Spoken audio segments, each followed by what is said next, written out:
Welcome, listeners, to another chilling episode of Beyond the Unknown, the podcast where we delve into the mysterious, the unexplained, and the supernatural. I'm your host, Joli. And I'm Quinn. And together, we are your guides through the realms beyond reality. Tonight, we're taking a road trip unlike any other. Pack your gear and hop in because we're traveling the legendary Sea to Sky Highway, Highway 99, winding from Vancouver through Squamish and up to Whistler.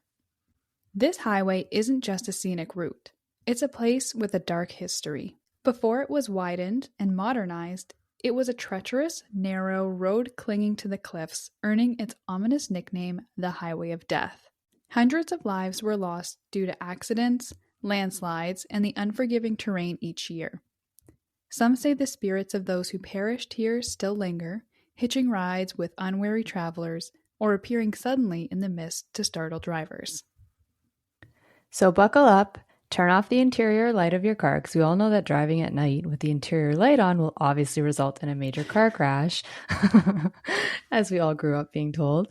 And join us for our Season 3 finale. We just want you to know that this will be our last episode for a little while, so we really hope you enjoy it. Imagine you're in the passenger seat as we head north out of Vancouver. The rain's picking up, no surprise, and the mist is so thick it's like driving through clouds.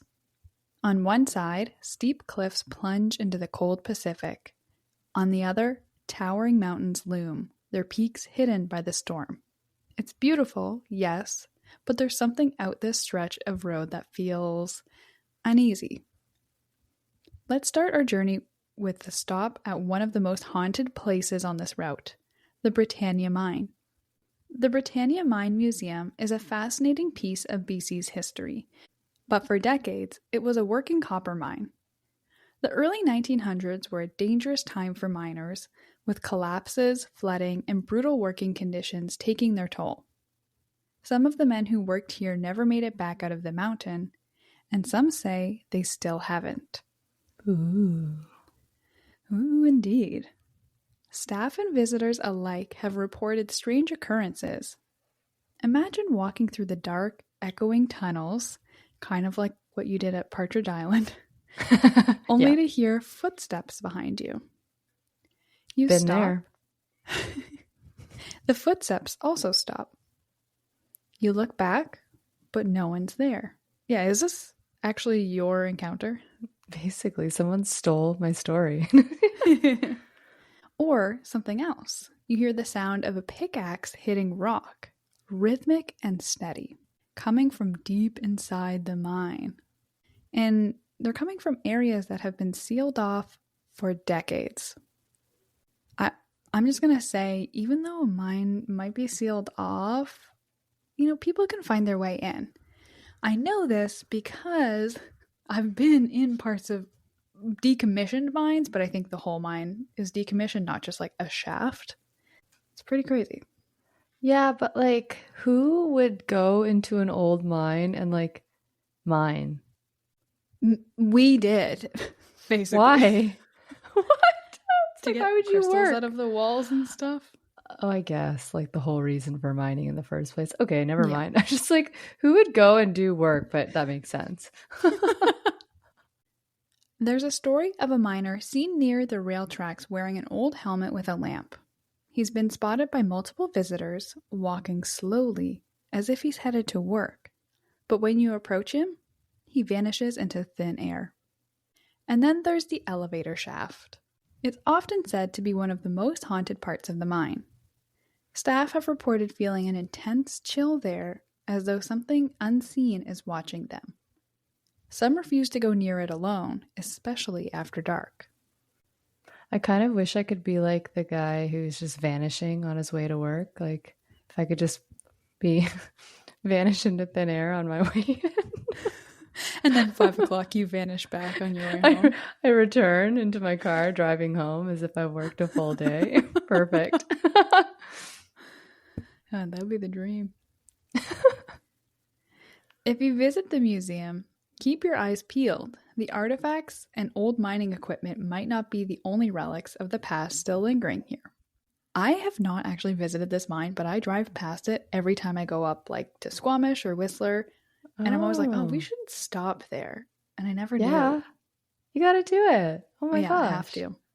Okay. Speaking of Squamish. Yes. Well, no, that's the next story. Oh. I was like, Yes. you have a story? No, I've never been. You've never been to Squamish? No, I've been to Vancouver. Wow, we Or gotta like take you to like Squamish and Whistler. Yeah. Yeah. Speaking of Squamish, back on the Sea to Sky Highway, we climb towards Squamish, a town nestled between ocean and mountain, home to towering cliffs like the Squamish Chief. This imposing granite monolith is not just a rock climber's paradise. It's also a place of spiritual significance to the Squamish Nation. The Chief is said to be alive with energy, and some say it carries more than just ancient wisdom. Climbers have reported strange feelings while scaling the Chief. Some say they feel watched, as if someone unseen is observing their every move. Others speak of sudden cold spots, even on hot summer days. And then there are lights, orbs of soft, glowing light that seem to float above the cliffs at night. But the most well-known ghost in Squamish is the fisherman. Local legends tell of a man in old fishing gear who appears on the banks of the river. People have seen him standing waist deep in the water, casting his line. But when they call out to him, he doesn't respond. And then, just like that, he vanishes. I'm just thinking back to your going to work vanishing. It's like, this is another dream scenario. It's like, oh, someone's talking to me and this is awkward, or I don't want to do this encounter. Just vanish. I just disappear. These aren't ghosts. These are just really well adapted people. Yeah. Not for me today. The story goes that this man drowned many years ago, pulled under by a strong current while fishing. But they say his spirit never left, eternally tied to the river he loved. You know what's interesting? So just like because of that story saying that people see him and they describe like that vivid experience of seeing him vanish. I'm trying to think, like, someone actually asked me this the other day when our podcast came up, like, have you ever seen a ghost? And I have not. Ooh. Like seen, like had a visual experience. And then they just disappear. Nothing like that. Like I've had visual experience, I suppose that includes like objects or like the time, and we'll get into this in our potential next season of things happening in the house, but not like a person, like a ghostly figure that I could be certain of. I don't think. Have you? Only when I was a kid, but yes, I never really know. But not as an adult. Oh yeah, man, you think I was holding back on a story about being like, oh, there was a woman and she disappeared into thin air and I didn't share it? That's true. Like I just, yeah, and you definitely did when you were a kid. I guess I just like, as an adult, I'm like, no, like as much as I love and I'm fascinated by all of this, I haven't had an experience. Now, could I have seen something or you seen something that was like clearly we thought nothing of it and it was a ghost? Sure. But like I don't have any experiences where I'm like, yeah, someone I saw vanished in front of my eyes. Yeah. I don't think. I mean, I see guys fishing like waist deep every day now by the river by our place. So one of them could be a ghost. Yeah, like they might all be ghosts, actually. They might all be ghosts, yeah. I've never called out to them, so there's no reason to disappear. Call out to them. Yeah. Hey, local boys. Woman yelling at fishermen. I gotta try that someday, but I'll be too scared to do it by myself. Yeah, please don't. I don't think it'll go well. All right, as we leave Squamish behind and climb further into the mountains, the road becomes steeper, twisting through forests that seem to close in on you. Finally, we arrive at Whistler, a well-known place for its luxury and adventure, but even here, the past refuses to stay buried. One of the most chilling locations is the Whistler train wreck site, a hidden spot in the woods where several boxcars lie abandoned. Decades ago, a train derailed here under mysterious circumstances. Thankfully, there were no reported deaths, but the area has a reputation for being haunted. Mike and I actually went here in 2023 on like our bachelorette weekend. Basically, his friends had a bachelor party for him and we're also best friends, so I joined. Not maybe every guy's dream, but it worked. That's great. First, we whitewater rafted in Squamish, so in that river, and then we went to this train wreck site. So, anyways, we went to this location and it was super cool. Like all of the trains are spray painted really well with graffiti, and the boxcars are placed like all throughout the forest, so it's not like all connected. They're just kind of like cool. scattered in a similar-ish area. But yeah, it's located near a river too, so it's kind of nice. You're like in this beautiful forest. There's these cool box cars, and then you can hear like a river. It's like almost like they should have like an outdoor bar or something. It's kind of hip. Yeah. Apparently, the reason why it's in the forest is because this train car like derailed, and they needed to clear the tracks as soon as possible because it was blocking a lot of important cargo at the time. So a company, I don't know their name, that was like located in the area used their like big machines to lift the cars, and they literally lifted them into the woods to unblock the railway. So that's why they're there. It's not like hundreds of lives were lost in these train cars and they stayed in the same spot ever since. They were just moved there. Huh. Hikers visiting the site have reported hearing voices in the trees, though, disembodied laughter, and even the sound of metal creaking, as if the train is still groaning under the strain of its final journey. Some say that they've seen shadowy figures moving between the boxcars, always just out of sight. Creepy, but there was no lives lost with this train wreck? No, not that I can tell. Huh. Maybe something else out in the woods. Yeah, or maybe it hit somebody. Oh. So I decided to jump on Joe's bandwagon of her stories, and it turns out there's like 8 metric ton of ghosts in Whistler. Who knew? I found a lot of stories. I actually had a hard time settling on a few, but I picked 2. So we're still in Whistler, right here. There's a little restaurant known as Creekbread, a little cute play on words of creek bed, I guess, because I think it sits right by a creek bed. Apparently that restaurant has really good pizza. Don't know. Never been there. Have you, Joe?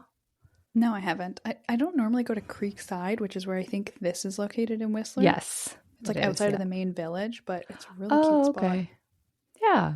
So the restaurant, the building that it's in, was originally built in 1979, and it's a large 2-story pine or like log style cabin. There's a picture of it on our social. And it just shows that I think the picture that we have on the social was taken in like the 80s or something. The restaurant has undergone many name changes and was originally a restaurant called Setabello. If I'm saying that right, Setabello, I don't know. It was from the 90s, and then it was renamed to Joli in the early 2000s. Anyways, in the early 2000s, a young girl was dining at Joli, and when she looked out the window, she saw a woman with long, dark, disheveled hair staring right back at her. And then the woman calmly walks off into the next window and then vanishes. And this ghost, as freaking every female ghost ever, is wearing a white dress. Why is that? I think there's only one store. Yeah, there's only one ghost cloak store. One designer. You never hear about that. So I'm wondering, like, in the afterlife, it's like, ugh, material things don't matter. It's just you. Throw on this white robe. We just haven't gotten to these like fashionable ghosts yet where it's like she was decked out in vintage Chanel, and I hope my ghost is like done up.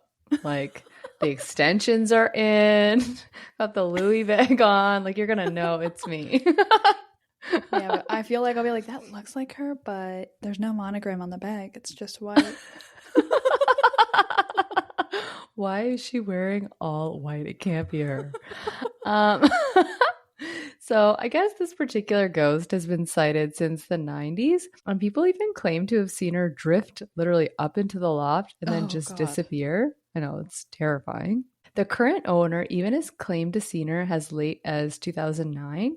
And some say they're like have seen her up in the loft talking and giggling with a little child. The rumor is that she and this child died in a fire that occurred there, but there's no records of a fire ever being there. So probably just like town folklore. Don't really know their real backstory because, again, that fire never happened. Apparently, though, because this is such an intensely haunted place, it drew a lot of psychic mediums to the area or after her sighting in 2009. And ever since then, she's not been seen, nor has the child. And they think that maybe the Oh, presence of the mediums, yeah, I think maybe the presence of the mediums helped them move on. that's crazy. Yeah. So if you Also, go, not having a real fire. Like, I'm just so confused by that. I know. So I found these, like the next few stories are from one really well researched blog that used information from the Whistler Museum and Hmm. all of the sources. So they just couldn't find any record of an actual fire. So not saying it didn't happen. It's just that physical building certainly didn't experience one. Maybe the Yeah, local region, or maybe something that was on that physical plot of land, because this building was only from 1979. true. And honestly, how many people in the 70s were still like walking around in those like white nightgowns? Not really. It's like a early 1900s, like 1800s kind of thing, you know? Yeah. All right, I'm jumping back in. We're going to flip flop. So, not far from Whistler is Alta Lake, a place I've actually never even heard of until looking up this story. Same. And it's a serene spot by day, but one with a darker legend by night. Years ago, a man drowned in the lake under strange circumstances. Ever since, people have claimed to see a shadowy figure standing on the shore. He's described as tall, with indistinct features, and always looking out over the water. Some believe he's searching for something or someone. If you approach him, he simply fades away, leaving you with an eerie feeling that you weren't alone. I wonder if this is actually the same ghost I want to tell you about. And his name is Bill. Oh, okay. Um, yeah, it sounds like it could be him. I don't know. You tell me once you get the details. So, right next door to Creekbread in Whistler is Whistler Creek Lodge. And if you talk to any of the staff and housekeepers about spirits, they're probably going to tell you about Bill. Bill is apparently not tied to the lodge specifically, but he's said to like it there, so he's seen there quite often. Okay. Staff say they see him wandering hallways. They even report having like a sinister feeling when he's around. Some suggest that he was actually friends with a lady and child that were haunting Creekbread, but again, no specific confirmation Mm. of that. But as I mentioned, he's not tied to the lodge, but actually the area around the creek. His identity is known. His full name is Bill Bailiff, and he was originally from the UK. He came to Canada to work for the Canadian Pacific Railway and arrived to Alta Lake in 1913. He settled in a cabin around the lake and became a trapper. There's rumors he was a logger in the area, but records don't find any logging in that area at that time. Hmm. He did have a hand in building some of the buildings in the local region, and Bill was known to be a very gentle and kind soul. So it's very possible that the Bill haunting Whistler Creek Lodge, because they report that kind of sinister feeling, Mhm. isn't this Bill, but it sounds like Bill Bailiff might be your Alta Lake guy because he has connections to that area. Right, okay. And he sounds peaceful. Yeah, and he would just kind of be looking out over the land because he was a trapper and he lived off the land. So it just that makes a lot more sense for him to be that Yeah. individual as opposed to like a sinister, I don't know, not very pleasant spirit. Yeah. I wonder where his cabin was or if it still stands. Don't know if it's still standing, but it was on the west part of the lake. I don't know the lake well enough to know what that means, Mhm. but yeah. Me neither. I've been to Whistler so many times that it's like I really gotta check out more of the lakes that aren't like super Yeah. popular. And maybe Alta Lake is popular. I have no idea. Oh, you know It's a what? I weird. have been there. Oh my God. I have a friend who has a house near there, and now I'm looking on the map and it's like, yeah, I've been basically there. There's like a bunch of little lakes like Alpha Lake, Nita Lake, and then Alta Lake, and they all connect. Yeah, I've been there. Oh, okay. Did you see Bill? Creekbread. Creekbread's right there. Never been. Wild. Did Yeah, not see Bill, Creekbread. but also I saw 5,000 people on a summer day. So, Oh, he was geez. probably there. He was probably amongst. You'd never know. Yeah. As we find our way back down the mountain, the mist grows heavier, wrapping the seated sky in an otherworldly veil. This highway, with its breathtaking views, is more than just a scenic route. It's a place where history and mystery collide, where the past whispers in the wind and spirits linger just out of sight. Thank you for joining us on this haunted journey.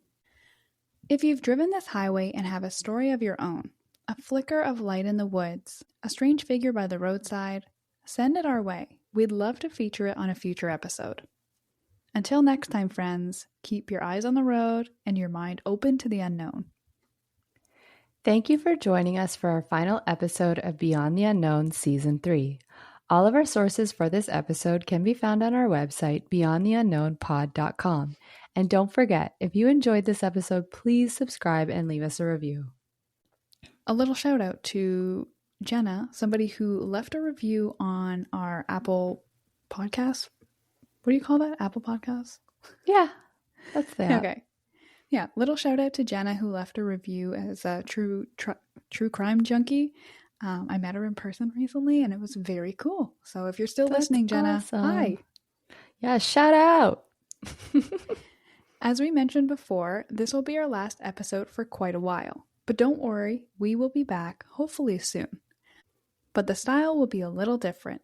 Join us in the near future as we chat and laugh our way through uncovering the entities haunting Quinn's house. And maybe Quinn herself. Yeah, stay tuned. Until next time, listeners, stay curious and remember that the unknown is always just beyond the shadows. Bye. Bye.